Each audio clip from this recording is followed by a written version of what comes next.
D P او قصور ظاہر نواز مروت کی ہدایت پر تھانہ سٹی چونیا نے جرائم پیشہ افراد کے خلاف بڑی کارروائی کی ہے، جس میں 10 رکنی یونس عرف کبوتری ڈکیت گینگ کے سرگنا سمیت 4 افراد کو گرفتار کر لیا ہے۔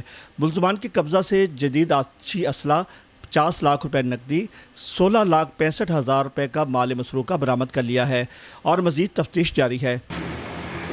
ایک 4 رکنی گینگ گرفتار کیا ہے، جس کے اندر 10 مقدمات ڈکیتی اور رازدانی کے انہوں نے برآمد کیے ہیں۔ اس کے اندر 16.5 لاکھ روپے نقد اور 8 مویشی ہیں، 1 رکشہ ہے اور کچھ زیورات یہ برآمد کیے ہیں۔ یہاں پہ پہلے کافی دیر سے وارداتیں ہو رہی تھی۔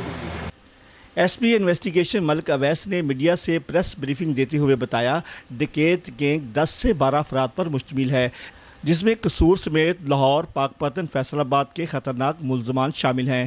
انہوں نے ضلع بھر میں شدید خوف و ہراس پھیلا رکھا تھا اور پچھلے کافی عرصہ سے وارداتیں سر انجام دے رہے تھے۔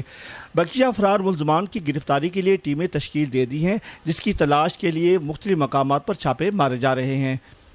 ڈی پی او قصور کی جانب سے تھانہ سٹی کی ٹیم کی شاندار کارکردگی کو سراہتے ہوئے تعریفی اسناد دینے کا اعلان کیا ہے۔ سید عامر حسین تقوی، آج نیوز چونیا۔